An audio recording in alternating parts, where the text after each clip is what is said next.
Yeah.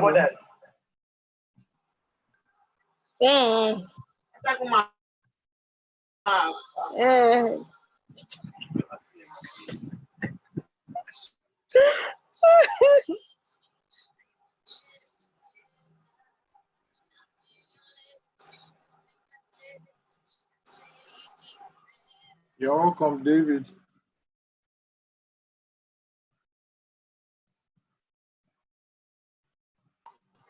All right, David, you're welcome. Our facilitator is here, guys.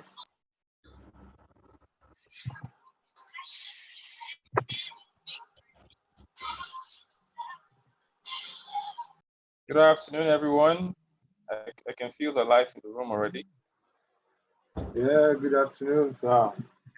Good to have you. Good to have you. Good to have you. Yeah. So if you give me a second, I'll come up. I'm switching devices just to make sure that we get up on the right foot. I'll be properly live in a few minutes. All right. We're here on Zoom. On YouTube, we are already live. We are live on YouTube, guys.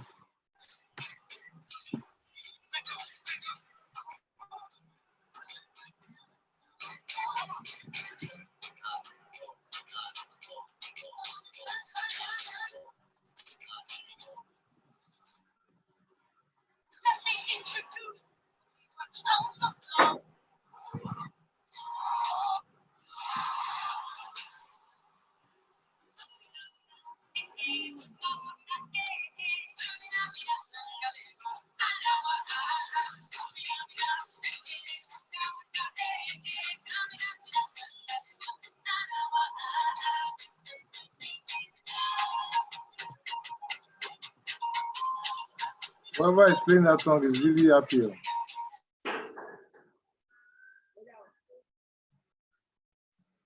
David, you're on mute. What's up?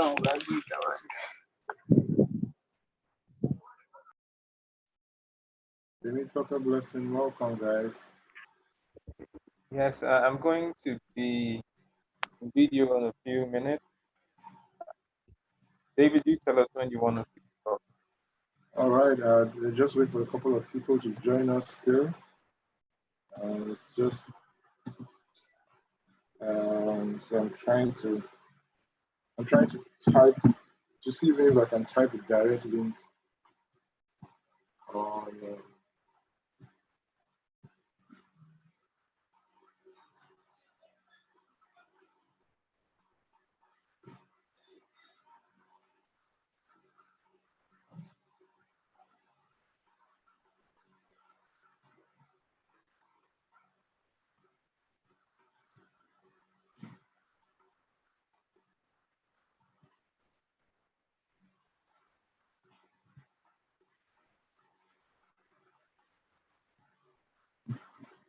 Are we live? Are we ready?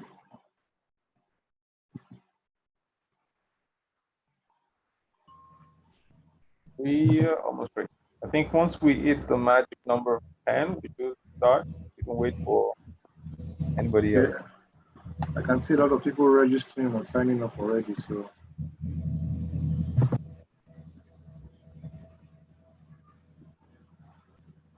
A lot of people are signing in.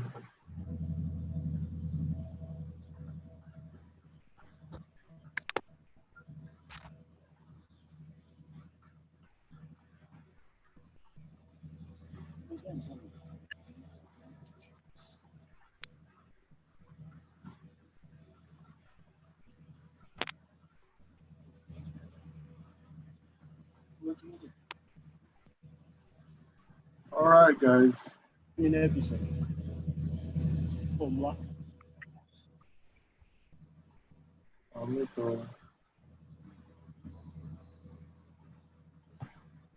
Okay. All right. Like David. Okay. Welcome, Ogabiodun. It's good to see you. It's good to see you. Sorry I've muted you guys, but you can continue in chat session. Informa, you're welcome. Gabriel, you're welcome. You're welcome, guys.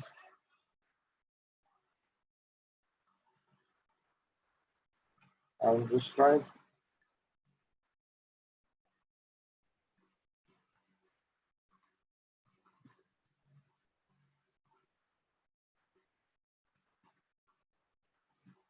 Let me see if anybody's on YouTube. We have 2 people watching on YouTube, guys. You're welcome. So people watching on YouTube, you're welcome. You're welcome, guys. Welcome, welcome, welcome, welcome. So David, we can kickstart.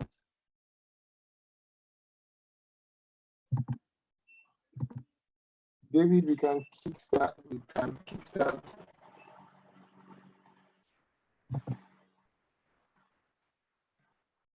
We can kickstart. We can. Hi guys, my name is David. It's good to have you guys on. Can you hear me? I just want some energy in the room. Some energy in the room. Just let me see in Sasha. There's the chat session. I just so let me see you guys in the chat session. And let me just see. I can see that Anna is around. People are watching us YouTube also. Let me see a couple of people around, guys. So just let me see you in chat session. If you are there, say hi. Informa, hi. You're welcome. Midi, you're welcome. It's good to have you. It's good to have you. It's good to have you guys on board. So excited. Over here, Gabriel, it's good to have you. It's good to have you. David, you're joining with 2 devices. All right, so guys,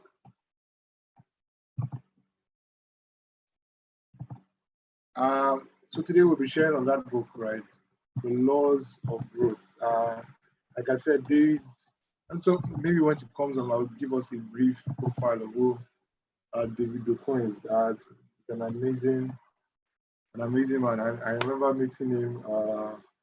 So apparently, most of you will know that I'm actually a very shy guy. So this day we had an art to art conference in with Fela Drito, and so as is always with meetings with Fela, you'll be asked to introduce, walk around, introduce yourself, meet people. And so we pretty much did that, right? And so me, because I'm staff, right, I just sat down one place. I didn't even bother to walk around. And David walks up and, oh, you exchange, and I'm like, oh, wow, interesting. And of course,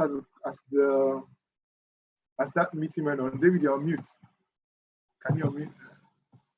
Okay. Yes, I'm off mute. Okay, now, so as the meeting went on, of course I kept observing. Of course, and amazing things happened on that outdoor, the first outdoor. Of course, I'm sure you can remember that day. Sir. It was an amazing meeting. Just in case there's a next outdoor out there, you should be part of it. So guys, just to see some energy, where are you joining us from? What states are you from? What country? I know that I have a friend from France on this platform now. Where are you joining from? And remember to share, let people know. We have people live on YouTube also. People are watching on YouTube. To those of people on YouTube, we say hello. Can you just say hi to them? We have people watching on YouTube right now. They're live. So where are you joining from? Nabel, where are you joining from? Abiodun, Cynthia, where are you joining from? Sarah, where are you joining from? Temitope, Blessing, Temple, Ogbo, good to have you. Ufoma, it's good to have you. Anna, it's good to see you. Yeah, Gabriel is from Abia State. Gabriel from Abia State. Thank you all the way. I hope you guys are safe over there. I hear that there cannot be coronavirus in Abia because it's a Godwin state. River State, Ufoma, it's good to see you. Ufoma, thank you. Hope you're keeping safe. Where else is there online? Just let us know. For people on YouTube, let's see you guys in the chat session also. For those on YouTube, I'd like to see where you are joining us from. Just Just show us, just.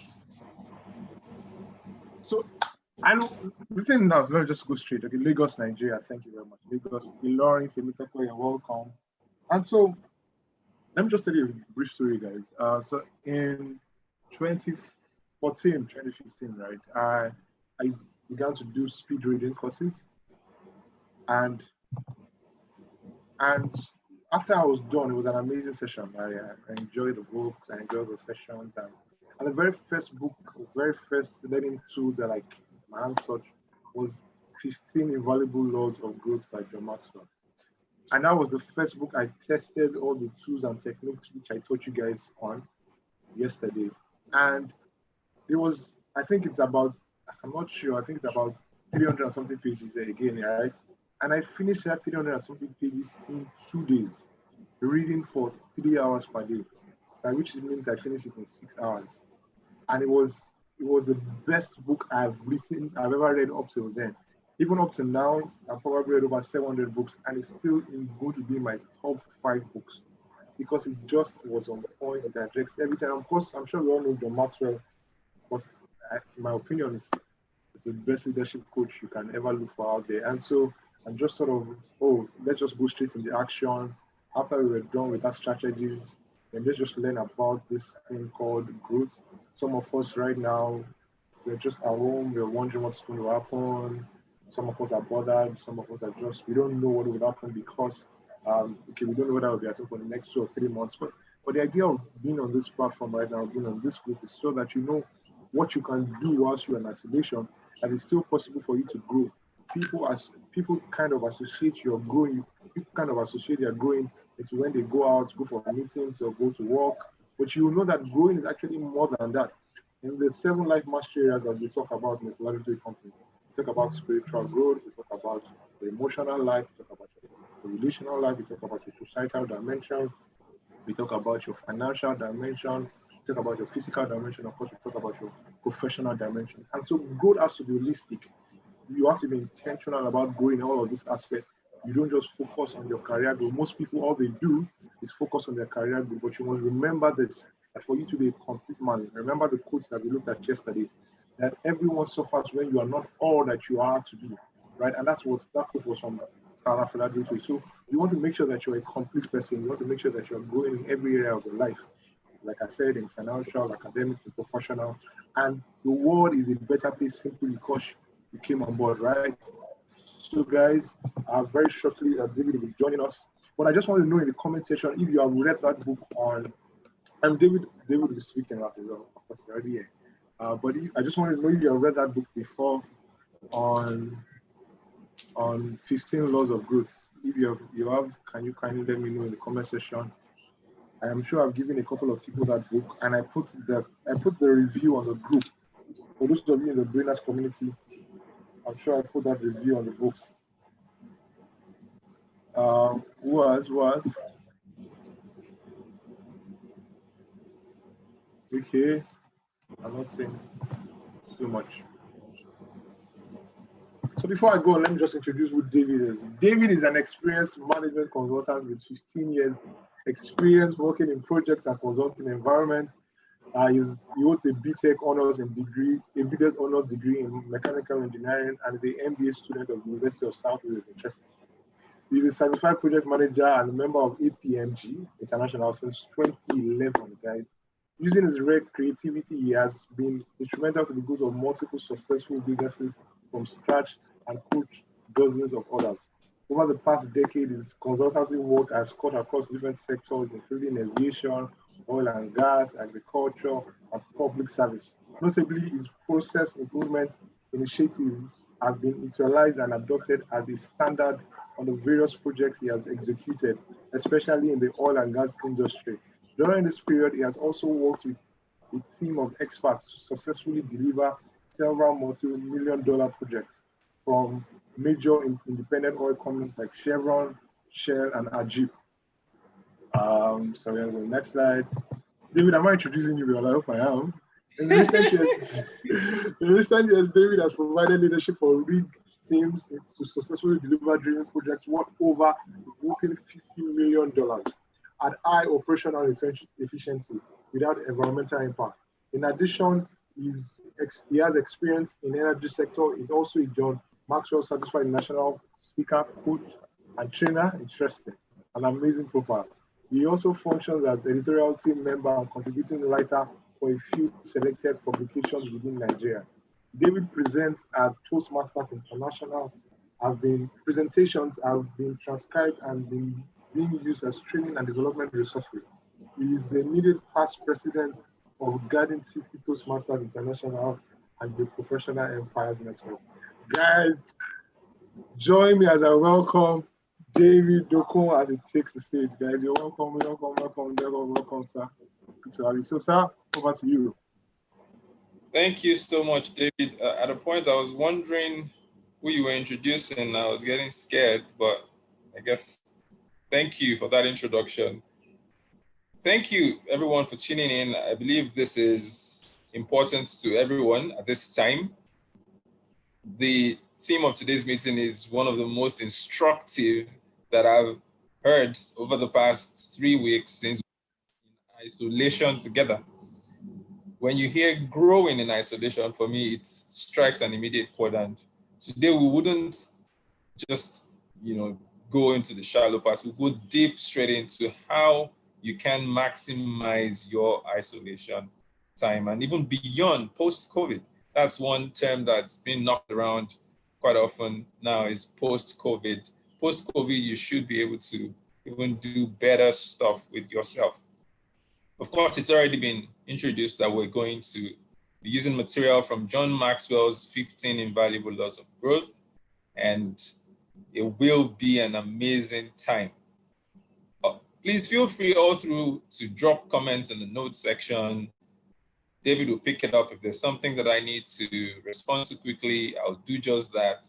But I would like you to take notes. I would like you to not only take notes, get ready to take action as well. So drop your questions. I will certainly go to them over once in a while and answer that. So let's go straight into the matter. We want to grow. We want to know how to grow in isolation.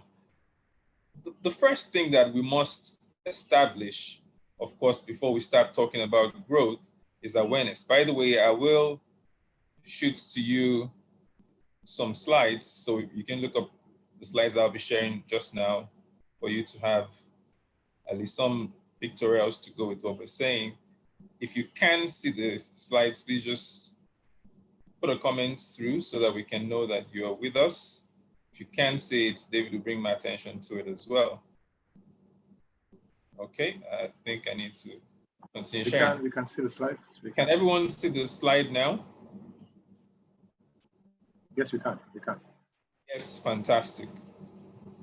So let me start by saying to everyone that is here, from Abiodun to Ufoma, to Cynthia, Tope, Felix, Somi, everyone literally, Anna, you cannot grow if you don't know yourself.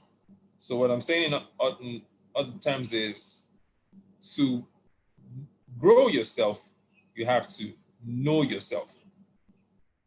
And that indeed is actually one of the laws, although we wouldn't be going to that today, is one of the 15 invaluable laws of growth, which is you must know yourself to grow yourself. You must know yourself to grow yourself. It's called the law of awareness. I cast my mind back to the early 2000s. I was struggling to know myself. Really, I didn't know what I was made for. I didn't know who I was meant to be. So how can I really grow? How can you grow something that you do not know? For some people, it's knowing themselves. For other people, it's actually taking action on what they know. So different people here this afternoon, depending on where you are in the world, might be morning, yesterday, all of you watching, wherever you are, you may be at different points where you may not know yourself. You may know yourself, not know what you need to do to actually grow yourself. So if you're taking notes, the first thing you need to know is, what are my strengths? What are my weaknesses? Second thing is, what are my weaknesses? Third thing is, what are my interests? What are the things that catch my fancy? And finally, the fourth thing is, what are my opportunities? It's more or less an adaptation of the typical SWOT analysis for those that are conversant with that. So I ask you, do you have clear answers? I love to harp on clarity a lot. Do we have clear answers to those questions? What our strengths are, what our weaknesses are, what our interests are, and what our opportunities are. Without these things, you will struggle. For instance, I'll tell you, I cast my mind back to the early 2000s. I was struggling to find who I was. To be honest, I didn't even know why I existed. Then I recall vividly one Saturday morning, I went to the National Stadium in Lagos, Nigeria, and it was a huge conference. And there was a gentleman in the room that day, one of the speakers. His name, now of course, is my mentor. His name, Fela Durotoye. Now, Fela Durotoye on that day was able to deconstruct for us in the audience how we can identify who we are, becoming aware of our identity. So if you're listening this afternoon, the first thing I'd like to encourage you to do is become aware of who you really are. Because if you are trying to grow a thing, it reminds me of that popular analogy that's been painted, that many people, they rush along in their careers, climbing the corporate ladder, so to speak, in their careers, only to get to the top and find that it was leaning against the wrong wall. For everyone that is listening to this, that was because you're here to find out what you need to do to avoid having that kind of story. Because imagine spending 20 years climbing a ladder to find at the end of the 20th year that, oh my goodness, I'm leaning on the wrong wall. So do you know why you want to do what you want to do? What, in fact, would you like? These are the kind of questions that you need to ask yourself, and then begin to apply yourself, find your motives, know the steps you're willing to take, know the price you're willing to pay. What would it cost you in terms of resources, in terms of sacrifice? What would it cost you? And are you ready to pay? Not only knowing what it will cost you, also being willing to pay that price. And of course, you need to know where you need to grow. Before we get to where we need to grow, something I will talk about in the course of our discussion over the next hour or so is, it's important if you get nothing from today, that you get this one. If you get nothing at all today, get this one. When we talk about growth, people are quick to focus on areas where they are deficient. Let me say that again. When we talk about growth, people are very quick to ask themselves, oh, David, my goodness, where are you deficient? Where do you need to work on? Where do you need to X, Y, Z? And the story goes on. But I want everybody to pause a minute. I want you to take, like they say, take a chill pill. Forget for a minute your weaknesses. What are you naturally good at?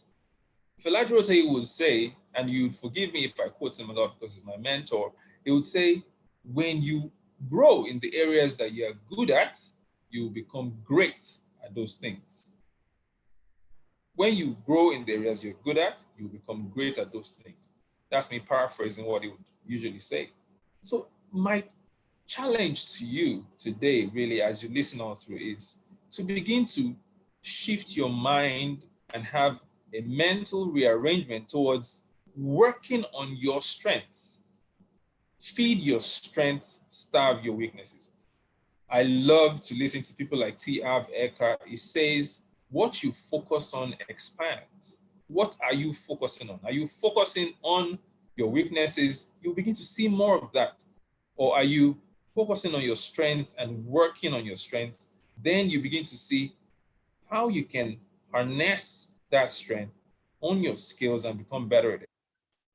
So without taking much time, we'll go straight into the first law that I would like us to talk about over. And of course, we said it's 15 invaluable laws, but you know that within an hour, it will be difficult.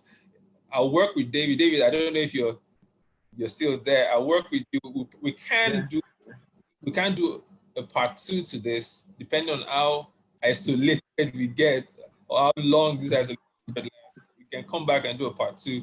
Today we'll touch upon 3. What do you think about that, David? Do you think it's good for us to plan that sometime?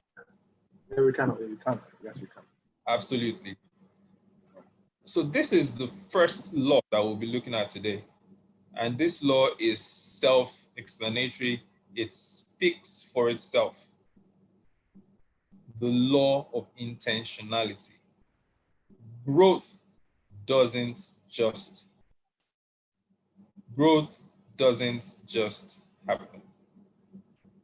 I like the mindset of the people of my country, Nigeria, and of course some other countries. We have this kind of people all over the world. It's just that we're quick to attack Nigerians. And that's the mindset. It will just happen. We are very spiritual people. I don't know how many spiritual people are listening to this, or should I say religious people. In this part of the world, we are, in fact, if I'm not wrong, I'm sure there are some reports that classify or categorize Nigeria as one of the most religious countries in the world. And, piety and being religious does not necessarily translate to the kind of results you have. We live in a cosmos. We live in a universe that is predominantly principle-driven. And I say that again. We live in a cosmos, a universe that is predominantly principle-driven. When you hear things like growth doesn't just happen, it should help you put into perspective principles like anything that goes up must come down, principles like sowing and reaping, those kind of principles are universal. You cannot fight them. You must align yourself with them. So in all that you listen to today and what we share, one thing I want you to put top of mind is that I need to align myself with universal principles. And the reason they are called laws of growth is because over the years, the proponent of these laws, John Maxwell, has come to find out that these are laws that if you obey them, you get rewarded. If you disobey them, you get reprimanded. So it's a reward-reprimand system. You want to achieve a lot of success. You don't obey the laws associated with success, you wouldn't be able to get the success that you desire. So the first law we're looking at, like I said, is the law of intentionality. Growth doesn't just happen. You have to play your part in making it happen. So how do you learn it? First thing, David, does everyone still have their eyes on the slide? Can everyone still see the slide good and nice? Yes, they can. Yes, they can. Excellent stuff. So the first question I must ask everyone watching or listening is, do you have a plan to grow? Do you have a plan to grow? I was in a meeting earlier today, and one of the things that we discussed in the meeting is for you to make the most out of your journey, depending on your field, you must have objectives, you must have plans. We're talking about growing in isolation. So this is a time where everyone is sort of seated at home, your movement is restricted, but do you have a plan that you're working towards? Do you have something that is top of mind for you, that your eyes are set on? Now, when you've answered that question, or to answer that question, you need to ask yourself, why is personal growth a natural process in most people's lives? Why isn't it a natural process? That is something that you must answer yourself. Why am I not making it a natural thing? Why doesn't it come to me naturally? I'll tell you why. The next bullet point answers that pretty well. You need to be growth focused and not goal focused. I believe someone needs to write that down. Growth focused and not goal focused. Maxwell is credited with a saying that growth is the only guarantee that tomorrow will get better. Growth is the only guarantee that tomorrow will get better. We have people all over the world at this time experiencing job cuts. We have people experiencing pay cuts. We have people experiencing revenue loss. But do you realize that in isolation, you must continue to grow to stand a chance of relevance and reward when you get out of isolation? So really, it's not what you do when the gates are open. It's just like the exams that we used to do. It's not what you do on the examination day that matters. It's what you do before the exam. Which is why John Maxwell is saying, or our material today is saying, if you focus on your goals, you made the goals, but it doesn't guarantee growth. But if you focus on growth, you will grow and always pick growth. So you must be growth-oriented and not just goal-oriented. I must say clearly that goal orientation is not a bad thing, but growth orientation is a better thing. And if you're smart, like I know that you are, you would always go for the better thing. Like in this part of the world, you hear a singer come up with something like, say, who don't like better thing? That's, of course, speaking English. Who doesn't like something that is better? I like better things. And I'm suggesting to you today, clearly without mincing words, that growth orientation supersedes goal orientation. And if you must become intentional about growing in isolation, you must be growth focused. Mind you, a lot of people have said, oh yes, I want to have X amount. But you realize, let me step back and explain this to you properly. You realize that in getting that goal, you need to become the kind of person that will keep replicating the results you want. Let me explain it a little bit better. It's called the be, do, have chronology of success. If you like steps to achieving success, you want to have $1 million. I'm sure that figure would not scare anybody on this video, watching this video. You want to have $1 million, or let me help someone, maybe a millionaire. That is a good goal. However, a better goal is to find out, how do I become, that's the B part, the kind of person that can earn $1 million or $1 million. And so you begin to find out what the people that achieve those kind of results do, and you start becoming that kind of person. Now, in the process of becoming that person, you begin to do the things that those kind of people do in order to achieve the kind of results, that's the having, to achieve the kind of results that you desire. So I'm sure that makes it very clear. Now this, if you can see the screen, are some growth gap traps that most people fall in. Because now we're saying you need to grow. The first one there is saying the assumption gap. I assume I will automatically grow. I'm in the system. I'm already in line for it. That's all dandy and it sounds good. But really, will you grow that way? The second gap is the knowledge gap. Oh, I don't know how to grow. I don't know what I need to do to grow. We're in the 21st century. This is 2020. The internet has made the world a global village. If you're being truthful, you must have come across hundreds of pages over this course of the isolation period that are saying, come and get free learning. So where's the knowledge gap?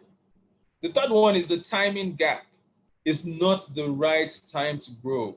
There's time for everything. You've heard it being said. Really?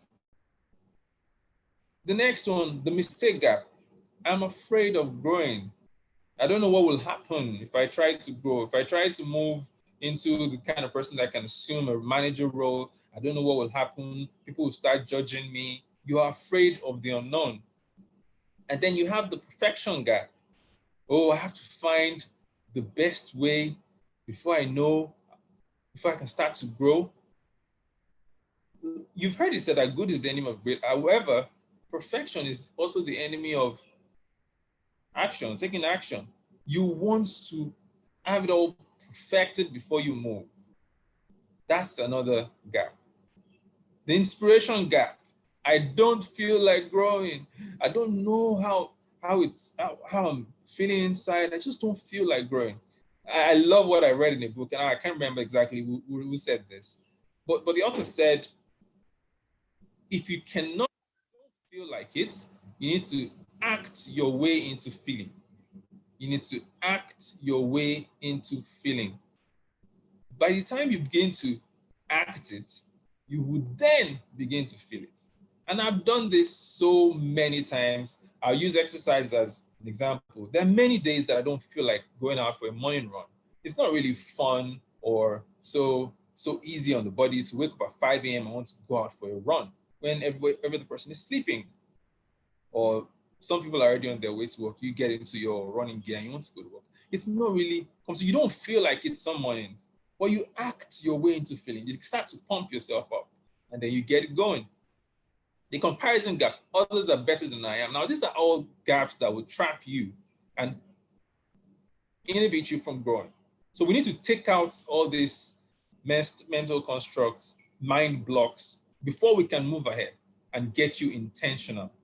And again, you have the expectation gap. I thought it would be easier than this. Oh, why is it so difficult? And all of that. But then we need to move into living it. How do I then live this intentional life? We already spoke about learning it. Now we need to talk about living it. I love that call to action. It says, start making your plan now. Start making your plan when? Now.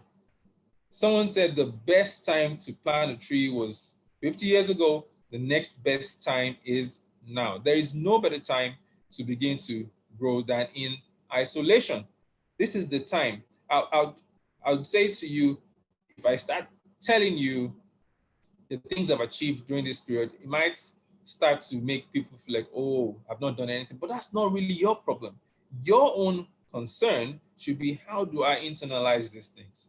Personally, I know the big boxes that I've ticked off in the past 3 weeks just because I was intentional about it. So how do you make the transition to becoming intentional?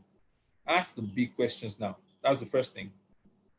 You need to ask yourself those questions that scare you, those questions that you really want to ask. You need to start asking yourself those questions. And the trick to asking questions is you need to continue to ask until you get answers.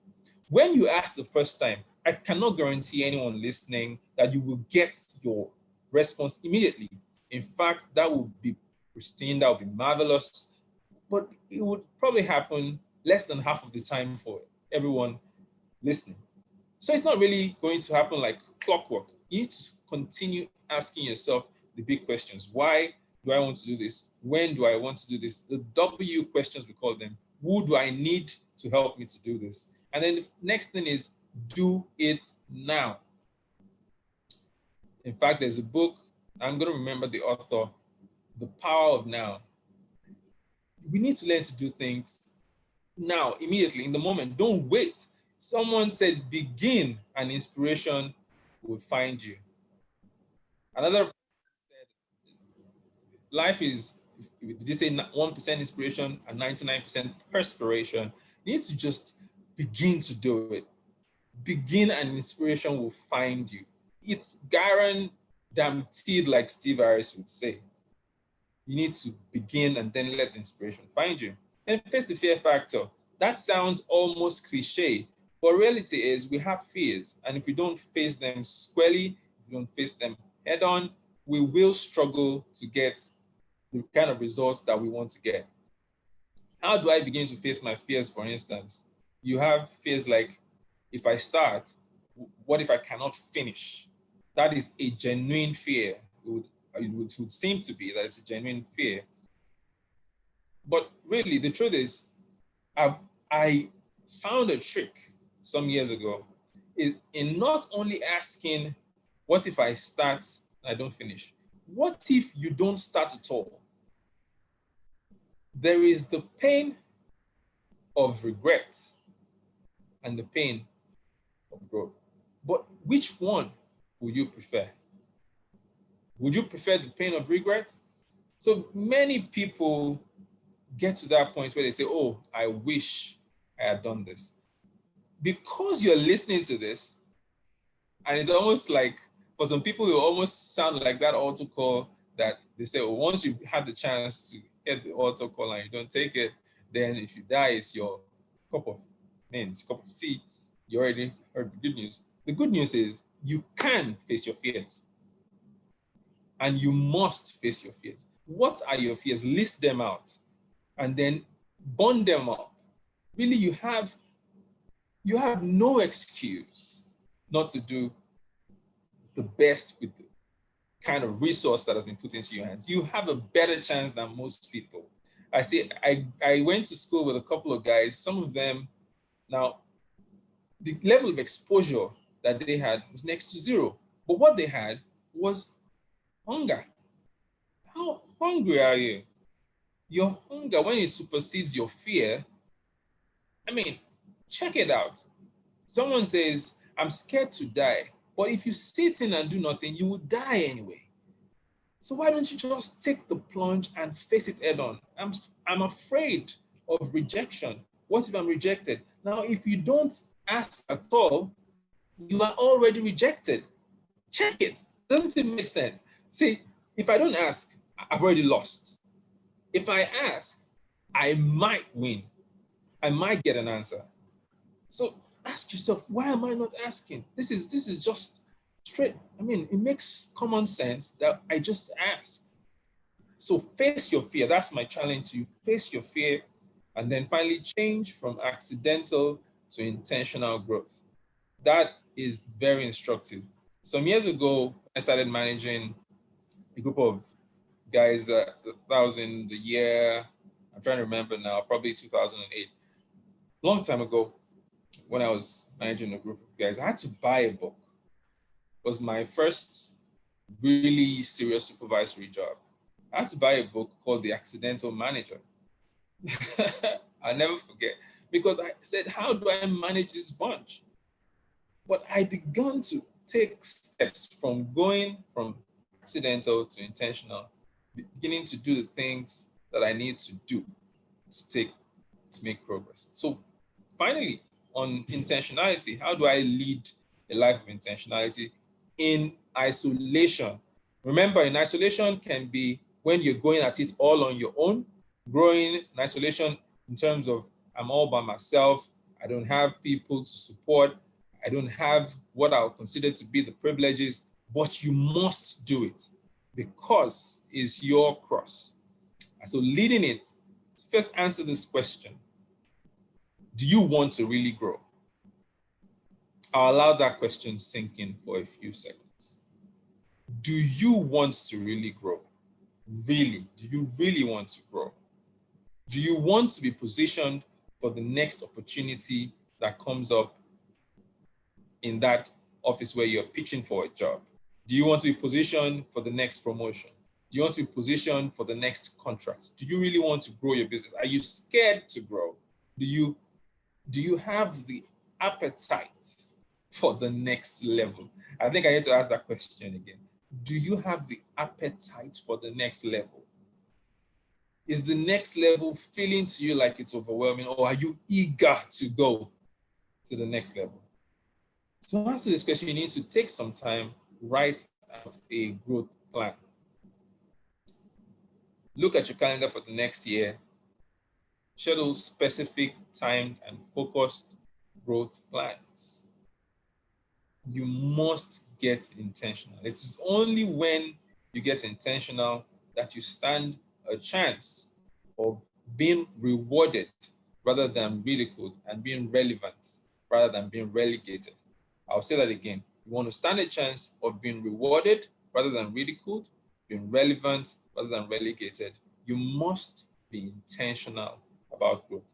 I don't know where that came from, but like Steve Harris said in his book, that's probably tweetable. So I'm sure this is making sense for you. And to go over it again, we started by saying we need to learn how to be intentional, having a plan to grow. We need to understand that we need to be growth focused. That's how we started. In case you just joined in, we said we need to focus more on growth, because when you focus on growth, you will grow and you will always eat growth. Then we went ahead to say that there are a lot of gaps that we need to move out of. There are mental blocks, there are strongholds that we need to dash away from. You need to run, you need to flee from these gaps and say, you know, I'm not staying here, I'm moving ahead. You have the knowledge gap, timing gap, mistake gap, perfection gap, I want things to be perfect, the inspiration gap, comparison gap. Others are better than I am, so why try? But the truth is, if you don't try, they will continue to get better than you. That's the tough reality. They will continue to get better than you. If you don't try, if you don't move ahead, they will continue to get better than you. So the only chance you have, when I look at my competition, when I look at my industry, and again, to step back, when we begin to think more of collaboration than competition, there's also a chance to grow. That's not on the menu for today, but I thought to chip that in. Collaboration helps. Again, when you look at, in reality, you have competition, but look at it in the sense that these guys are growing. Find out what they're doing to grow.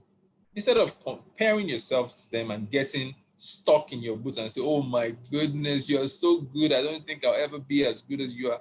You need to say, because you're this good, that means I can be this good. In fact, I've seen some successful people who will tell you, if you know where I'm coming from, you even stand a better chance now. Some people started with nothing.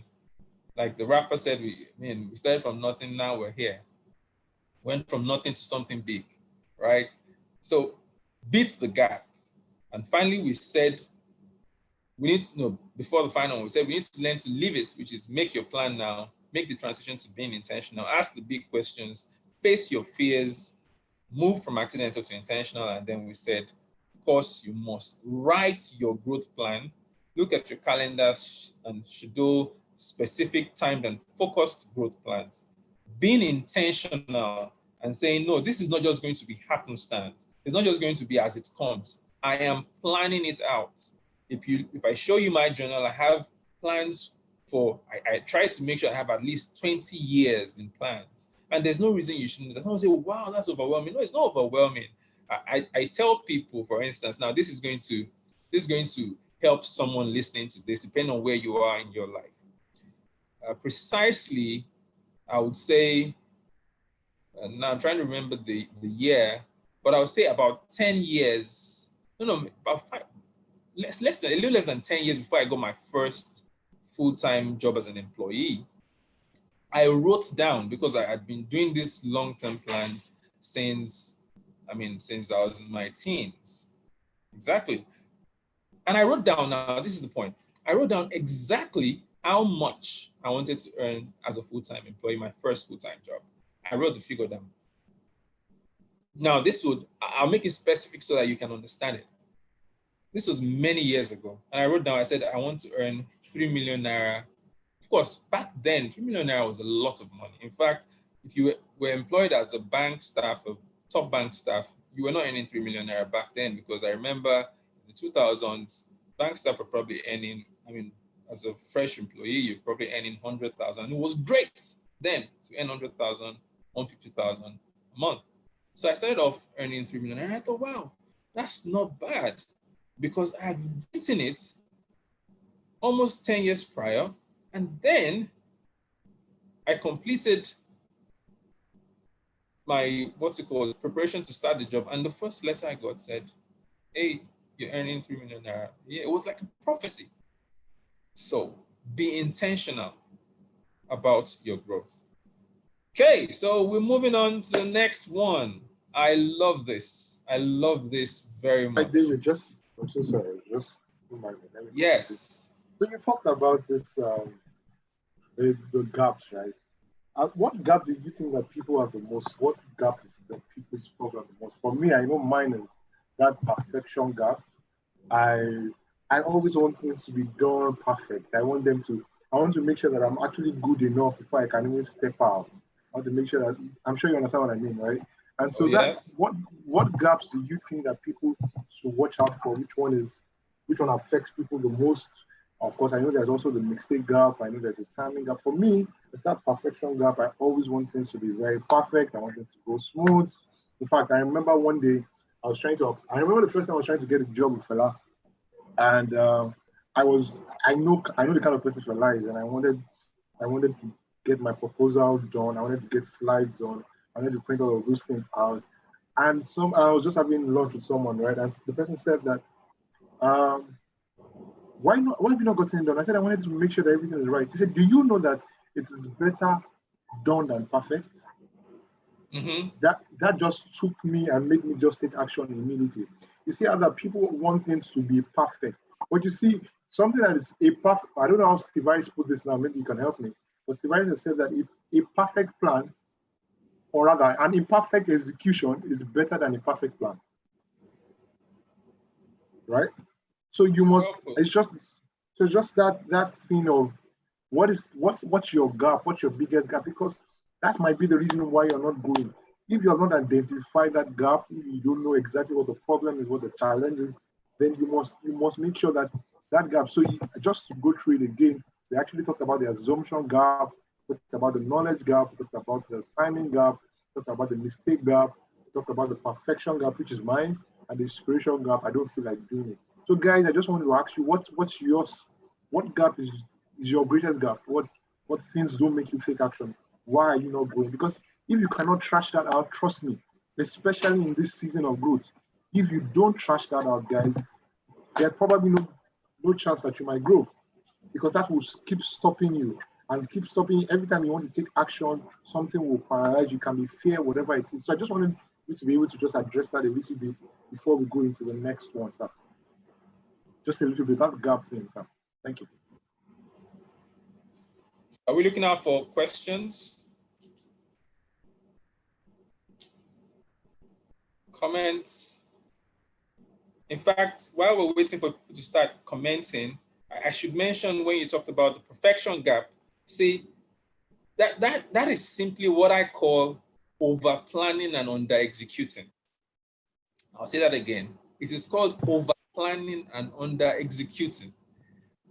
And that is really one major problem that we find being repeated by most entrepreneurs, business people. I want it to be perfect. I keep planning, I keep planning. You need to do. You need to do. In fact, if you are an affirmation person, like I am, one of your affirmations should be, today, I will do what is required of me to grow. You must learn to do. While we're waiting for people to also comment, David, you can bring my attention to it when we have comments to address what people consider to be the gaps they're struggling with. One All right. as well that pushes people to the back, that gets them relegated, is the mistake gap. I find that a lot. I'm afraid of growing.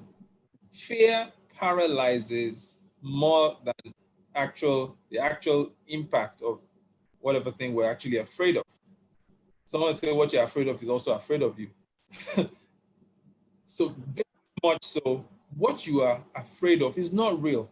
See, I coach people, and these are sometimes C-suite executives, mid-level, what's it called, managers in different multinationals and different organizations all over the world. And this is what I tell the people I coach. I say to them, listen, you cannot continue to live in fear of the unknown. You know why? Because statistics, research, they've come up to say about 80% of the time, now you can, I love the fact that nowadays when you're a facilitator, people can call you out. They can always run to the internet. So the first disclaimer I put out when I'm facilitating a session is Google it. You can always Google and find out all kinds of material on whatever I'm talking to you about. And the statistics say, now you can react to that and put in comments if you find something on the internet along that line, that about 80% or more now, if I'm not mistaken, of the things that you are afraid of will not even happen. So why be afraid? I'm afraid to grow because I don't know how people will take it. I don't know if my boss will be afraid. I don't know if the current people that I partner, I won't start to intimidate them. I don't know if I'll have the capacity. All these fears, they are exactly what they are: false evidence appearing real. They are not founded on anything that is substantial. So why don't you just hit it and go out there?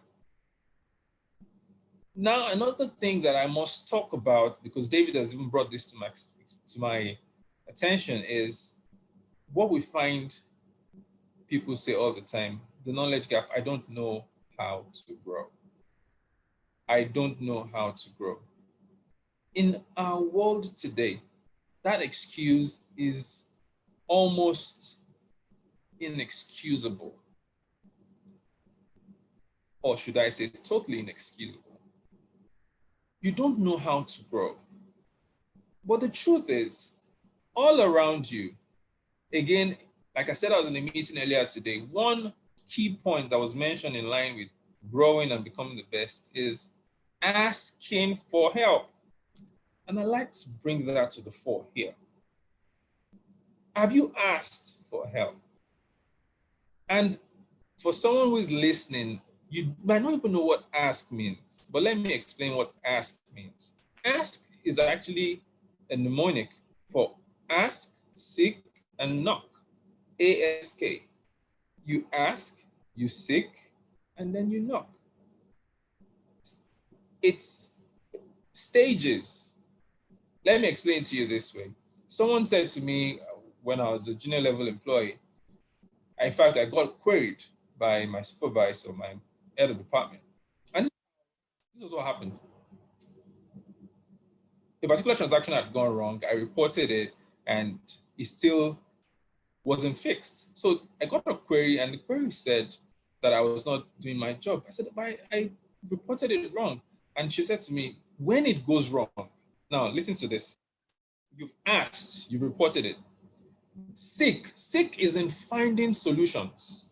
Look around. When you ask, you don't get, you begin to seek. What are the alternatives? When you ask and you don't get, seek. What are the alternatives around? Who else has this kind of experience in the past? The quality of the questions you ask will determine the quality of the answers you get. Let me say that again. The quality of the questions you ask will determine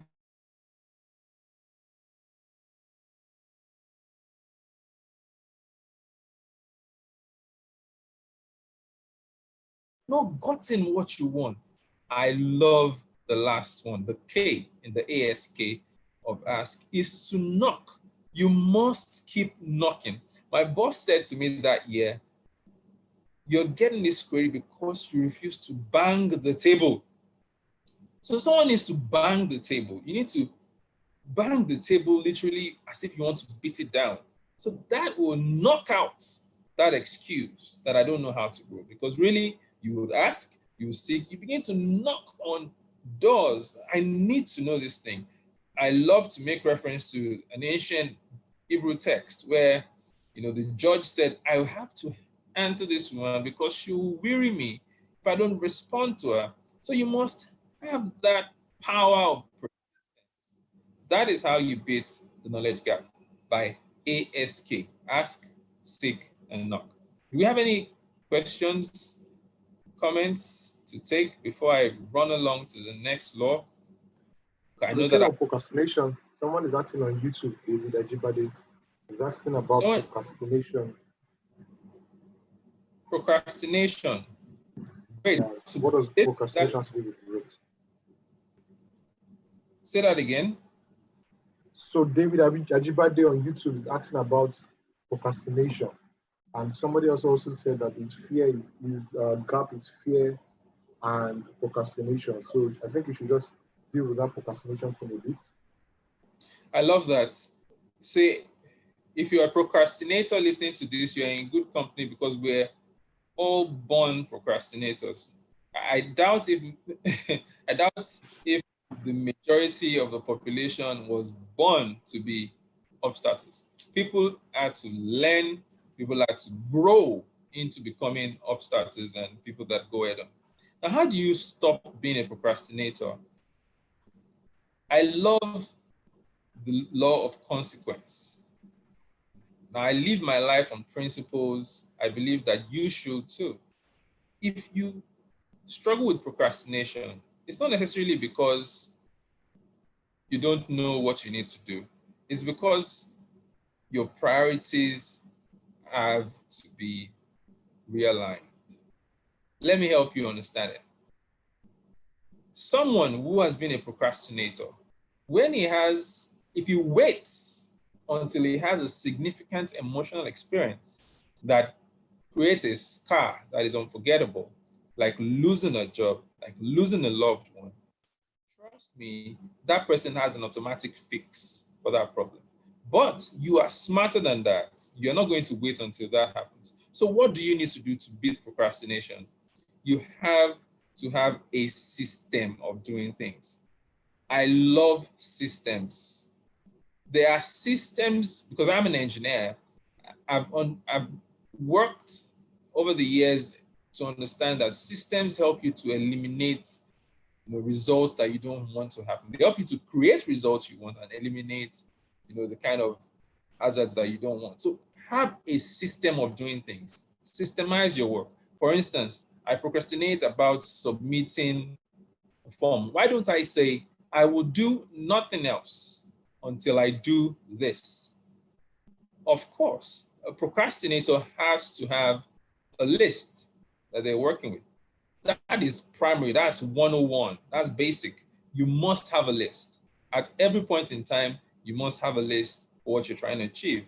Now, the other bit is I keep procrastinating. I know what to do, but I'm not doing it. You're not doing it because you have not properly understood the consequence of not doing it. Or a consequence has not fallen through and hit you hard that you now understand that, oh my goodness, I will not procrastinate anymore. People who have lost opportunities, lost things that are dear to them, they will tell you that that becomes a fix. But you don't wait until that time. So you systemize. You begin to create activity lists. What do you normally do? What don't you procrastinate about? Make that a sequel to the things you procrastinate about. So when you know the things that, okay, I delay in filling forms, for instance, that's a major line of procrastination. I delay in applying for things that I should apply, and then the deadline comes. So why don't you look at the things? Okay, so what do I do? What do I always do? For instance, maybe I always go on Netflix. So why don't I say to myself, before I treat myself, I need to have a system where I look at my list and prioritize. Then do you have people that are holding you accountable? When nothing is at stake, I will say that again, it's almost free for all. But when you have people holding you accountable, I have, coincidentally, one of my accountability partners is on this video listening as well. And she holds me to my word. She'll tell me, hey, you were supposed to do this. Why won't you do this? You cannot not do it. But when you don't have anybody holding you to account, you run riot. So I'll stop at those two things for want of delving too deep into procrastination and then leaving what we're primarily looking at. But I'm sure that will help someone. Have a system, have an accountability partner. That, of course, we already said have a list, so you can make that the third thing. Have a list, have a system, and then have an accountability partner. That will help you deal with that issue of procrastination. So if we're good, everyone, we can move on to the law. David, so one of the things that has helped me in procrastination, so the reason why I want us to trash this procrastination thing is, it's probably the reason why people are not going to go in this isolation period. Because they know the things. I feel like the people on this group, on this call, they are go-getters, they know what they want, they have clarity, that's not their problem. It's just in doing it, that's the problem. So that procrastination is something that, so one of the things that helps me is knowing very well that the number one enemy of execution is called complexity, right? Once you can have your plans all traced out, you know exactly this is what I want to do, you make it very easy, work on the small goals, the ones that you need to work on first, Know when to work on the big ones first. Of course, at times you can get tangled in working on the small goals. Another thing that John Maxwell talked about in the law of good, when he said he attended the conference, I'm not sure of that conference now, you can kind of remind me, where he says every morning he wakes up and says the 50 word, do it now, do it now, do it now, do it now. It's something I think you can adopt. I remember when I adopted it, I became very voracious in doing things. So every time you wake up in the morning, the very first thing you say, do it now. And just before you're about to sleep, say do it now 50 times, guys. What would happen is it will send a message to your subconscious, such that every time your subconscious gets an instruction, is motivated to want to get it done. That kills, almost eliminates that thing of feeling that you probably might have and might not want to do it. But remember this also, you must also always act in the direction of frustration. Because if you don't act in the direction of frustration, you keep getting frustrated. If you don't act in that, if you don't do what you want to do when because of procrastination or whatever it is that is the alternative, you know what will happen? That there's something called a knowledge and action gap. The moment it begins to increase, you know what will happen? You will keep getting frustrated even more. So that's why you must always take action now. And one of the things that Brian Tracy actually teaches, even though I know this is a John Maxwell kind of thinking, but Brian Tracy will always say to you, whenever you read something, you read a material, you take a course, or whatever, always make sure you do something now before that course ends, right? So guys, so doing something now, taking action right now would eliminate procrastination greatly. Doing something before you step out, doing something just whilst. So for instance, let me give an example of me. It's not been easy to wake up to say I want to go and jog, especially now that everybody's at home. But one of the things that I've been able to trick myself into jogging. So I have my shoe, I have my clothes, my running shoe clothes, I have my dumbbells ready just by my side, so that when I wake up, instantly is such easy. I just have to wear it, put it on. I probably don't have to brush and just go out, and that gets things done for me easily. So you must find out what works for you easy. Make sure that you have a very simple plan that makes it easy for you to execute. Remember this: the number one enemy of execution is what? Procrastination. All right, guys. So David, I just wanted to just tackle that on because I feel that that's what will not allow people to take their actions and just radically transform their life, especially in this season. All right, so I'm with you, sir. You can go on. You can go on to the law of pain. We might not be able to complete even the three that we intended to, but it's just making sure that whatever we teach guys, whatever David teaches guys, that you don't just learn it. Remember, the end goal of knowledge is not that you know, it's that you execute. Result-oriented action. So, guys, over to you, David. Very great contribution. Very great contribution. So let me go straight into the law of pain. I don't know who in this room or who listening to this loves pain. Does anybody love pain? David, you love pain? I don't. I definitely don't. I would. Okay, maybe love is too strong. Do you like pain? Pain. At times, pain can be fun, but I don't. I generally don't. So we can safely conclude that now I'm not getting opinions from everyone, but we can probably to a large extent from experience, we can say that people generally like pain. The law of pain, simply put, is good management of bad experiences leads to great growth. You can always be like that. I'll tell you two stories. I'll tell you about, I like stories about animals. It's like we learn a lot from animals more than human beings nowadays. So two mice fell in a bucket of cream. Some of you have heard this story before. The first one started to scream, started to shout, and of course, drowned.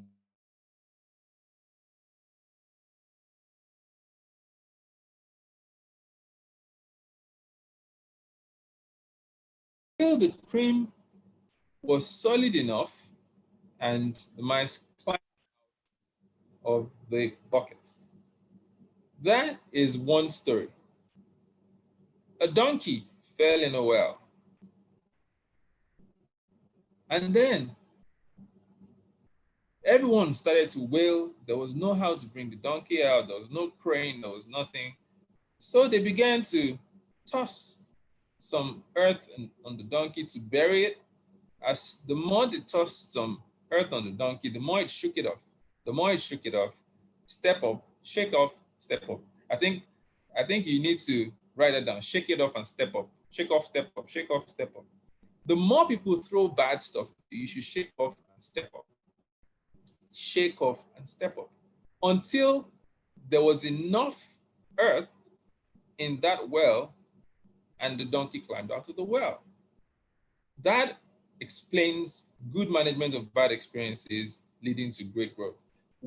This is going to be the last law that we take. Like David said, it's more important that we take something away than piling on knowledge that we don't apply. So I'll go straight into the material and look at this. We all know about pain. Pain is not new to us. We know about the pain of incompetence. I should have seen that coming. Oh my goodness. The pain of financial loss. If only I could get that 500K back. If only I could get that $10,000 back. The pain of not being number one. I would be at the top if not for that sickness. I would have been at the top if not that I lost a year. I'd have been at the top if not that they hired somebody else and brought them in. The pain of change. What are they doing? They should have listened to me, etc. But that is what we're used to. But let's move on to something better. You can become bitter or better. The choice is actually yours. Very few people take positive experiences, or rather can take positive experience from a bad experience. A lot of people will become bitter after a bad experience, and they're like, no, this is what my life is about. But what we're talking about is how you can become better. Out of this isolation period, you can say, oh my, I've taken a pay cut. Oh my, my job has been asked to stop or suspend. Oh my. So you can take this isolation period and say, how can I become better? How can I step up? How can I shake off and step up? I like to use that now. It's just these pain files that we just talked about, in pain of incompetence, pain of not being number one, etc. They're just things that we keep in our minds, and they don't help us to grow. But what we need to do is to turn our pain into gain. Pain can be a good thing. The first thing you need to do is to take a positive life stance. Look for the positives in everything. I was listening to what's his name, Anthony Robbins, because I listen to his podcast, like regularly, almost every day. And one of the ones I listened to, he said, you can't just have negative thoughts around things. You must always have a positive life stance. What can you learn from what is happening to you?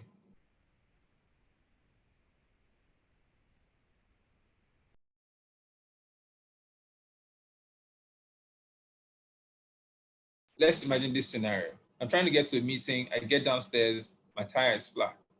Somebody will say, oh my goodness, this is terrible. I'm going to be late for a meeting.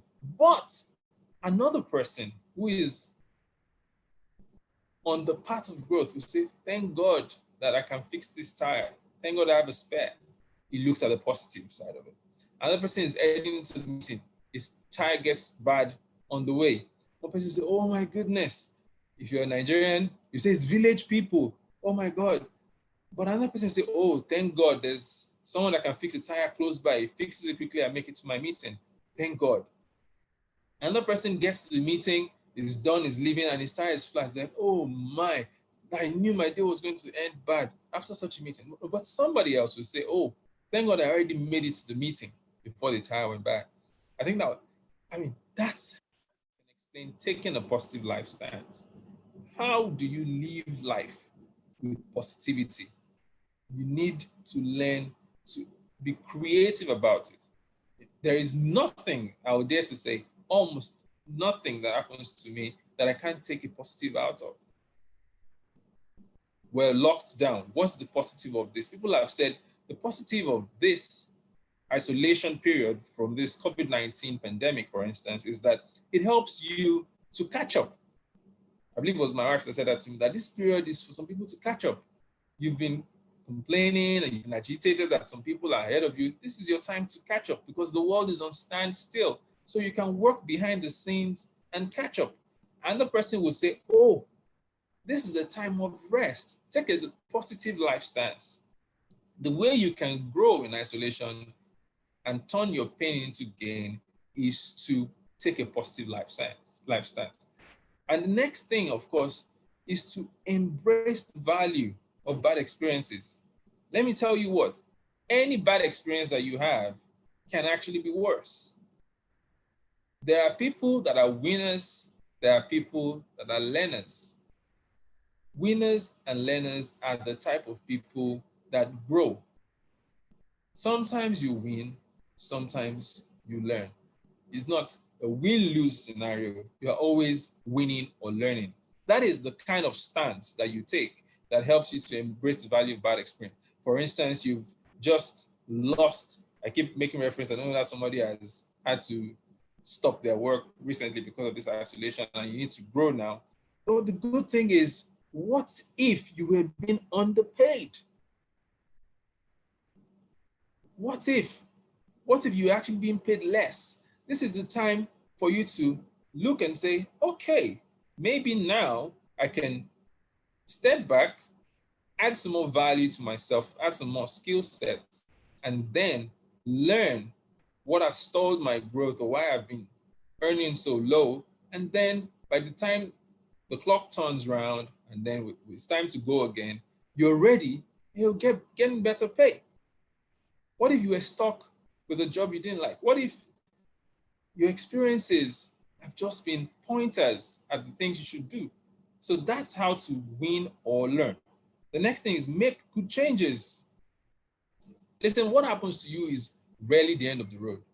You cannot be the worst hit. There are people that have had worse things happen to them than what has happened to you. Whatever downtime you're experiencing, whatever thing you think you've lost, like, you need to take a back stand, say, this is time to grow. I need to make good changes. Instead of focusing your feelings on what has happened to you, focus on the thoughts and actions that will lead you to a better direction. You need to focus on the thoughts and actions that will lead you to a better direction. And this is the point where I should talk a little bit about how your mind actually works. The mind is such a powerful tool. You know, my family members and those close to me, they've literally said, you know what, don't tell David about anything that happens to you. He never thinks that that's the end of the world. He never understands that something that is bad is bad. I never see anything bad about what is bad. And that's not because I don't understand that it's bad. It's because I understand that it could have been worse, but it can get better. So whenever something bad happens to you, let your mind be so wired. And that is how to manage pain, because we're talking about the law of pain. And that is how to grow. You need to make changes with how you think. We've already been said that your thoughts become your actions from your habits, your character, and then character goes on to affect your destiny and all of that. It starts with your thoughts. It starts with how you think. It starts with what you think about. And of course, what you think about, listen to me, I heard this before. You have your ear gate and your eye gate. Those are gates through which your mind absorbs data that forms the thoughts that eventually begin to form, that forms the thoughts that eventually you begin to ruminate about. And I tell you this, if you are not careful to watch the gates, if you are not careful to watch the gates, you will have all sorts of enemies, so to speak. You allow enemies in form of terrible thoughts to make their way into your life, and then you will have loads of regrets. So if you liked catchphrases. One of the catchphrases you should leave this, sort of engagement today with is watch the gates. Watch the gates. Mind your mind. Mind your mind. You need to be conscious and cautious about what you allow through your eye gates and your ear gates, because that is what forms the thoughts that go on to either allow you grow or grow. So that is very important for you. And then I'll go on to say, in order for you to lead it, how you can apply this law to your life, ask and answer the following questions to yourself. How do you deal with pain currently? Currently, ask yourself sincerely, how do you deal with pain? Do you avoid it at all costs, or endure because you have to, or you embrace it and stay positive? If you get the point of what we're trying to do today, you would know that we're trying to get everyone here to learn to embrace pain. Make it, shake off and step up. Shake off and step up. If you wake up every morning and you say, David, shake off and step up, shake off and step up. You say, Abiodun, shake off and step up. You're saying that to yourself every day as you wake up. You would soon realize that that will become your reality, because that's who you are. You're saying to yourself, Sarah, shake off and step up. Shake off and step up. You're saying, Esther, today you're saying, Rebecca, shake off and step up. Temida, shake off and step up. Samuel, shake off and step up. Ufoma, shake off and step up. Cynthia, shake off and step up. When you embrace the pain of being home, the pain of not having enough, you are growing in isolation. That is how you begin to grow. That is how your life begins to take a new turn, because this is not going to last forever. We're going to be out of the woods. But when we're out of the woods, some people will be mental wrecks. In fact, one of my mentors said to me, David, at the end of COVID-19, we will need more mental health experts, because people will already be wrecks, because they're not minding their mind. They're not watching the gates, the ear gates and the eye gates. So learning to embrace the pain of whatever you're going through per time and staying positive, it might be little pain, it might be a lot of pain, whatever level of pain it is, being able to manage it is above all how you're going to grow. In other words, you need to know that there's no growth without action. There is no growth without action. Of course, that's what will take us to the final part of the law of pain, which is moving forward. Moving forward now, so we need to get input from others. Understand your emotions. Identify specific change that you want to have. I love specific change, and I would say something here before I wrap up. It doesn't get dynamic until it gets specific. You will not be able to achieve a goal or a growth plan when it's not specific. What exactly, in clear terms, are you trying to achieve? That is how you move forward from here, understanding where you are, because the journey is from where you are to where you want to be. Understanding where you are, your emotions, get feedback. I love feedback. I'm a part of a wonderful group called Toastmasters International, and they pride themselves in saying feedback is the food of future champions or great champions, as the case may be. You need to get feedback. How do you think I'm dealing with this? Ask your cousin, ask your sister, ask your enemy, ask your foe, ask your friend, ask your family. They'll give you different feedback. Then you don't get lost in the feedback. You get candid. You sift through it, because trust me, some feedback is just meant to damage you. So you need to also be emotionally intelligent, understand how to say, okay, this is really true. This is really true. When you see great feedback, and then above all else, you need to know that personal growth takes action. Personal growth takes action. There is no better way to say it or better way wrap up than to let you know that personal growth takes action. And if I would recap, we've already said the law of pain says good management of bad experiences leads to great growth. We said we have pain files that we've accumulated over the years, pain of incompetence, loss. We need to move from that point and become better instead of being bitter. We need to turn our pain into gain by embracing the value of bad experiences, taking a positive life stance, making good changes, change your thoughts. I mentioned things like mind your mind, watch the gates, the ear gates and your eye gates, because we know that that would affect your thoughts and your actions and your habits, your character, etc.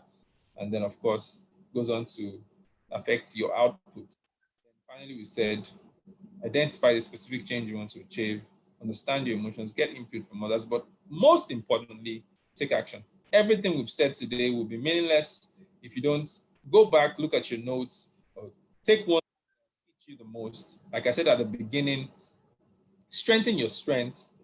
Whatever I've said that has resonated most with you, that can help you grow, whether you're going on a solo journey or whether you're sitting back in isolation because we are restricted due to this COVID-19 pandemic, the most important thing is look through all the numerous action points, have a system around it, declutter, don't make your plans complex, everything we've talked about under the law of pain and intentionality. And then you say to yourself, I will take action. I'm not going to procrastinate anymore. I'm going to be a doer and not just a sayer. I will stop at this point and then ask if David wants to chip in something. I think we have had a great time. Sure, we have. Thank you so much. Just to remember something that you have said, which is, for me, one of the highlights of this masterclass. Growth is the only guarantee that tomorrow will get better. That's the only guarantee. And so the question is either you're growing or you're not. It's that simple as that. Right? You can. I remember the first time I started hearing the word plateau a lot. So when I started reading a lot of the articles from the Maxwell, it's that some people think that, because I've gotten to this stage and now I can now relax, I can plateau. But the only guarantee that you have a brighter future, that your children will have a better future, or that your health will be better, or that whatever will be better in your life is that you are growing. And remember that 7-dimension thing again, just for those of you that just joined. It's spiritual, it's emotional, it's financial, it's relational, it's professional, societal, and all. That's the 7, right? So it's growing in all of those 7 phases of your life. And you see, looking at the law of pain, right? Of course, I'm sure you have all heard the statement of that pain, no gain. Whilst it's partly become a cliche, but it's actually the truth. There's always, I think it was, you can probably remind me, David. I think it was Jim Rohn that said that there's the pain of regret and there's the pain of, what's it again? Can't remember. The pain of regret and...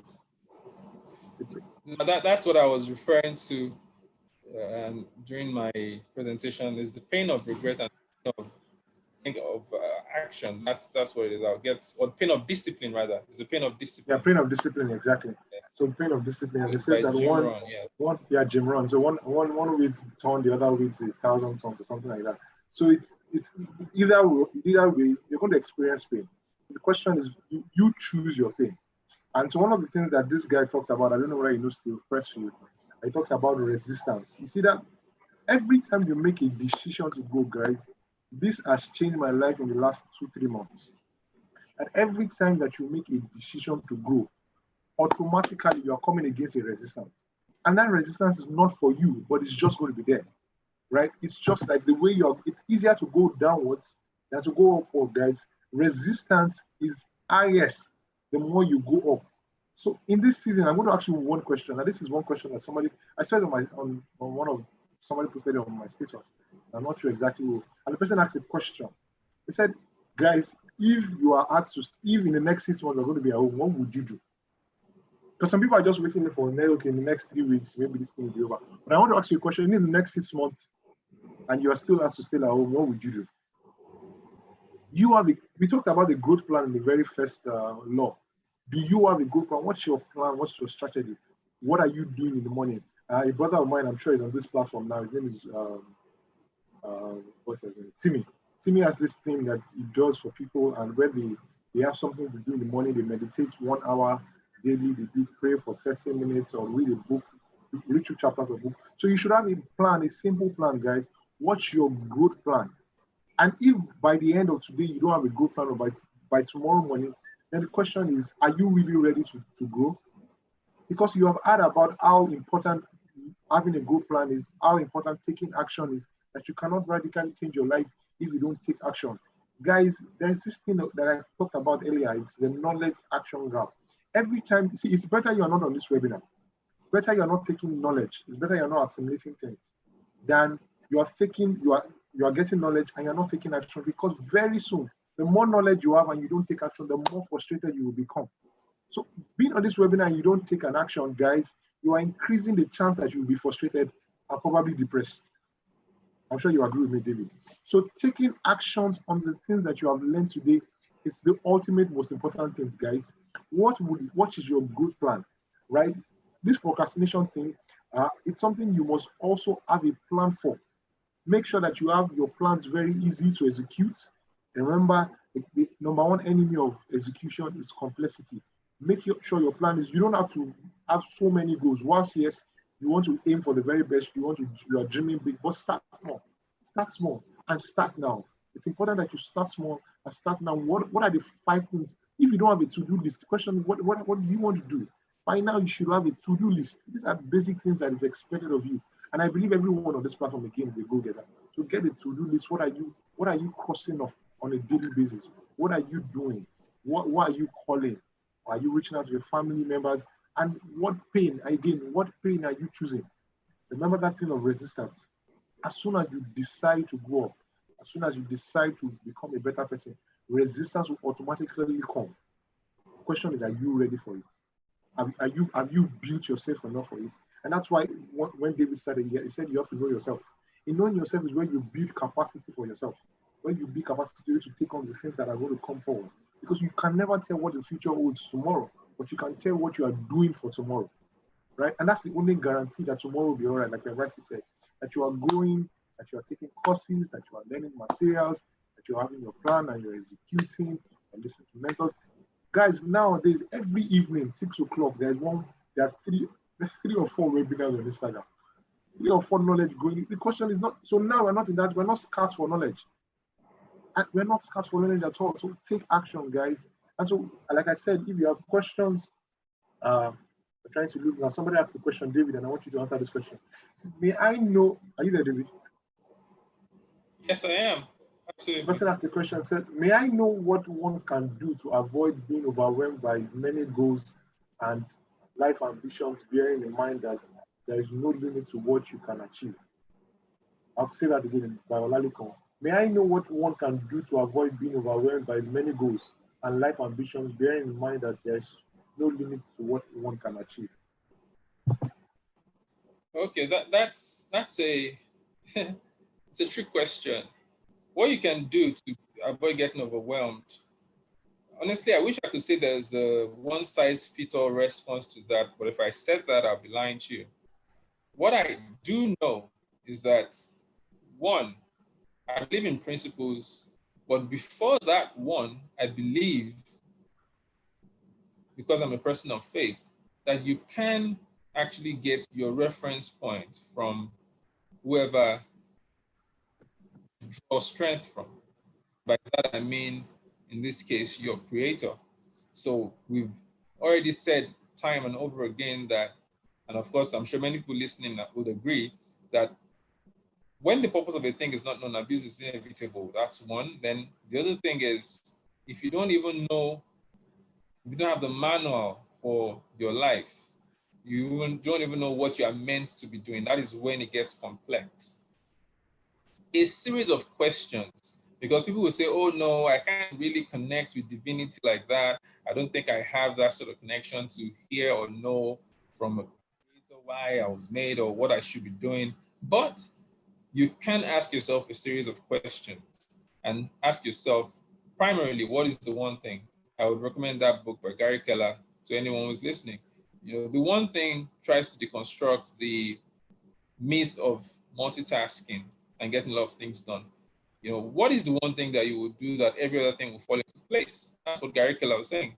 What is the one thing that you would do, that every other thing will fall into place. I'll tell you what my one thing is. My one thing is helping individuals and institutions, discover themselves or their known or unknown potentials to realize remarkable results. That's my one thing, and it comes on the different channels. When everything you do fits into that one thing, you will be able to understand it better, and you will be able to get less confused. At every point in time, you are picking one thing to do.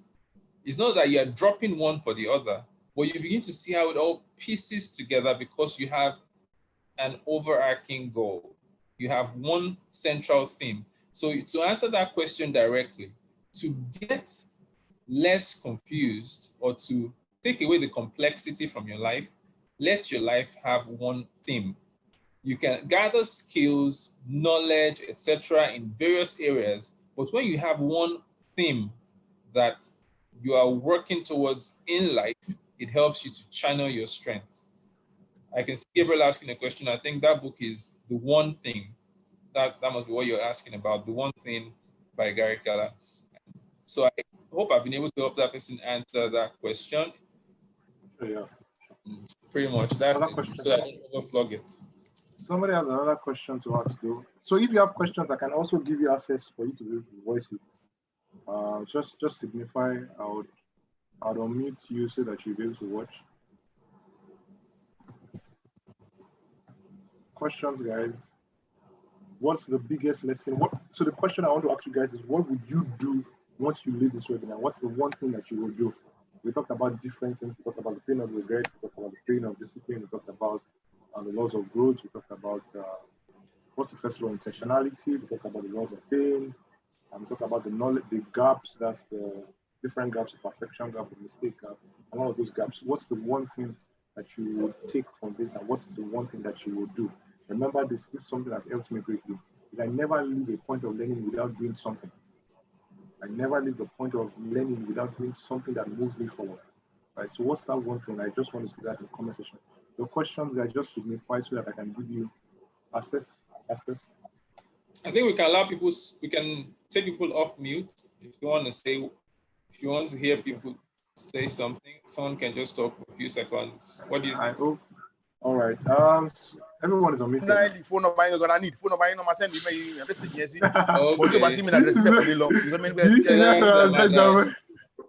Okay, so everybody goes back on mute then. That's what I was trying to avoid. I've actually muted you too. So give me a minute. Okay, I'm back. So just signify, guys, if you have a question. So that, because I would have loved to unmute everybody, because I know some people are actually in environments that they cannot speak right now. I can see Gabriel's action plan, David. Gabriel is saying that for me, the one thing I will do right now is getting my road and pen down. Excellent stuff. I love that, Gabriel. Okay, so Olave has a question. You can speak up now, sir. Olalikon. Olalikon, you're off mute. Yes, good morning and good afternoon, sir. Yes, good afternoon. Yes, I appreciate the effort so far. It's been very, very helpful, insightful, and entertaining. I would like to ask, for some people, for everyone actually, we need a dose of motivation once in a while as regards things we want to do, because some of the times, you fall by the wayside.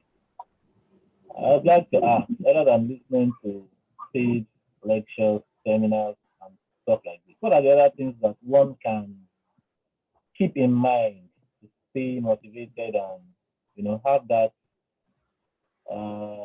surge and energy to actually achieve the things you set out for yourself to achieve? Because at some point in time, you begin to think, are these goals not just overshooting your capacity, or is this realistic? And for a fact, you knew that you had sat back in the beginning while your mind was very clear, what you thought you could actually do, you felt it was achievable. But because of the circumstances and the challenges met on the way, the way our minds work, you begin to rethink it. And if you don't have the proper motivation to just push and just my code and waste time. So I want to ask, what is that one, like a button that you can push to just keep the surge back on, to keep moving?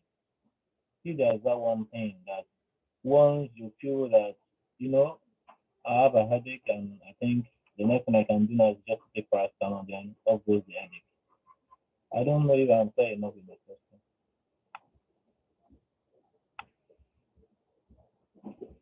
Hello?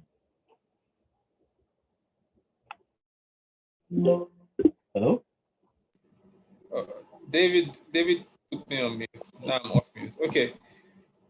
Thank you, Olalekon. If I get your question correctly, now you can clarify for me. You said that at some point you trailed off. The core of your question is, apart from attending conferences and doing all that, what else do you need to do specifically to move along towards the lines of achieving success? Question. Yes, I mean, some stuff, am I, hello? Yes, Hello? I can hear you. I can hear you. What I mean is, of course, you know the things you have to do to stay motivated sometimes, but you know, I'm talking about a quick push button. Some things you need to remind yourself. Some things you need to do just to stay motivated daily, because we all know that at some point in time, you know, you just feel like not pushing further. Maybe it's a lost cause because of the challenges you come across. So if there's a piece that you need to use for those, you know, a quick solution to how you feel, so that you don't even lose the things you have gained so far, the edge you have achieved so far. That is what I mean. Okay. Okay. Well, let me just try to, because I know that we're trying to tie up, but let me, because I really want to answer your question. So what you're saying is you're looking for the quick push button to make everything that you're trying to achieve come to fruition. Is that correct? A quick push. I think I heard that. Is that right? That's correct. Okay, that's correct. Okay, thanks. So I will put you on mute and then I will answer your question. I like a particular quote I read a while back, and it says that the elevator to success, use the stairs. The elevator to I remember that. use the stairs. Absolutely.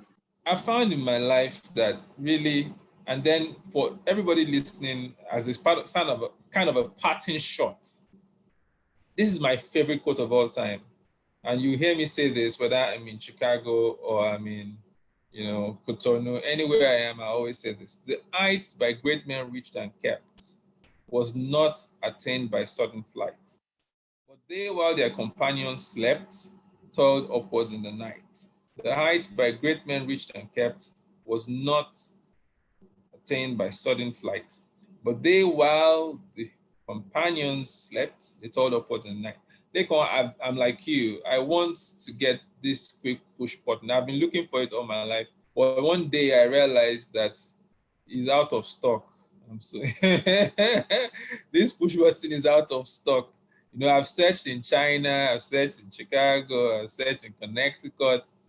It's out of stock. So what do we do? So we realized this. Many years ago, someone said there are different ways to learn, there are different ways to grow. And I'm sure this answer will help everyone.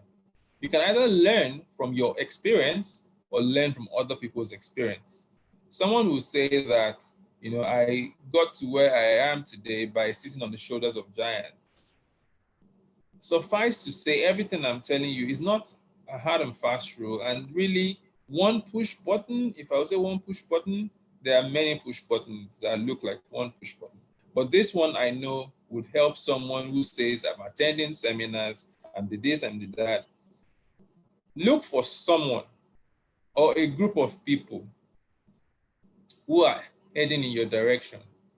Particularly, look for someone who is unrelenting, or a group of people that are unrelenting. And you know, by the way, remember we started this, I don't know if you were there from the beginning, this webinar by talking about knowing yourself and exactly what you want. because this all boils down to first getting clarity on who you are and what you want.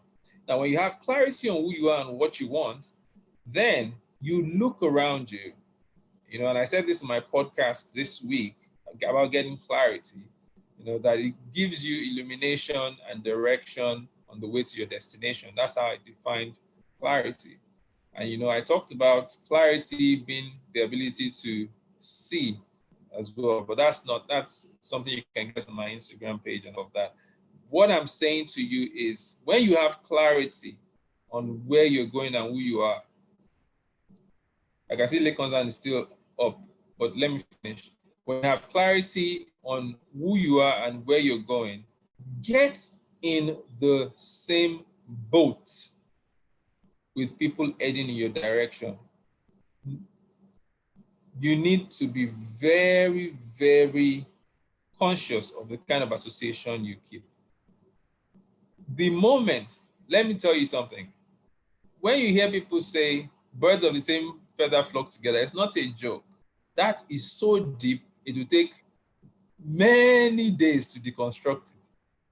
When you see people going in your direction and you stay on, you see people that are already winning, that are already getting it right, and you stay on and you follow. Someone said, no matter where you are in the world, if you do the same thing that successful people do, you get the same result, except for other circumstances that are surrounding, like our unique environment. But summary is, when you are clear where you're going, find people who are already there, find people who are absolutely sure they're going there, and get in that boat. Don't look back, don't get distracted. For me, that is one of the push buttons. I won't say it's the ultimate, but I found that when you're in the boat with people that are saying, we burnt our bridges, we are going this way, we are not going back, then I'm certain that you will come back in a few days, in a few weeks, in a few months or years and say, oh, that really worked for me. But of course, by that time, you're already clear where you're going, because I tell you, if you want to travel by road, if you are going to Ogbomoso and you get to the park and enter a vehicle that is going to Kano, you would have lost all of 12 hours or more on your journey by the time you start heading back from Kano to Ogbomoso. So first thing, before you get to the park, know where you are going. When you know where you're going, get in the bus. Make sure that you chase people down from the bus that are not going to Ogbomoso, that want to distract people going to Ogbomoso, so that they don't drag you down with gist. They're not stopping to buy things on the road. They are just focused on getting to Ogbomoso. And that way, I am sure that you may have a sort of a push button that can help you. Thank you. I can see a question. I would overcome my gaps and start rather than waiting to overcome the gaps to start. Okay, I like that. A comment. Lekon, I hope you are happy. Yes, thank you. You're happy. Excellent. I'm happy that you're happy. I appreciate it. So I can see a lot of people putting their one thing up. Rebecca, Ufoma, Anna, thank you. Sarah, great work all around. I think we can, bring this to a head nicely. I've enjoyed myself thoroughly. It's been a marathon. Cynthia is saying she'll go through her We planned 1 hour. This is 2 hours. It's been a marathon. So thank you everyone for staying and learning. It's not enough to learn, you must also do. I have a motto, it's called RLA, read, learn, and apply. So when you learn, you apply. David, over to you. All right, guys. Thank you. For those of you guys that are not part of the Brainers Book Club, it's a learning community. If you want to join, just send me a DM and I'll add you up. So we'll be doing multiple webinars like this, but also we'll be taxing ourselves. And some people actually be getting off that club because it's going to be an action-oriented group. It's not just going to be about learning. It's going to be about taking actions. I'm big on actions. I'm more is on the execution side. In fact, my company, they call me the execution guy. I probably don't plan so much with them, but when it comes to execution, I'm the guy they give everything to do because I'm more focused on execution. That's what will really change your life. Planning is important, but taking actions on the things that you learn, it's more important. I feel that one of the things conversations I have with people is that knowledge is overrated. right? It's taking action that will radically transform your life. So whilst you're taking action, knowledge, you need it, but make sure, guys, that you take actions today, right? Tell somebody, get an accountability partner. Tell somebody what you are going to do today. Let somebody hold you to ransom. Let somebody, not ransom, let somebody hold you accountable, rather. Let somebody know that this is what you want to do. And the person is, tell the person, call me by this time. I should have done this. If you want to meditate, if you want to read 2 chapters, have a consistent plan, right, guys? And as you do this, I'm sure that you will see radical growth in your life, in your finances, career, and especially in your overall well-being and all. Thank you very much, guys, for joining. Thank you so much, David. I mean, I can't really thank you enough. Thank you so much. I mean, when I thought about bringing you up there, I was like, I'll be busy, but thank you very much. Thank you so much. All right, guys. Thank you, everyone. Catch you up again sometime. All right, guys. Have a good day. Bye-bye.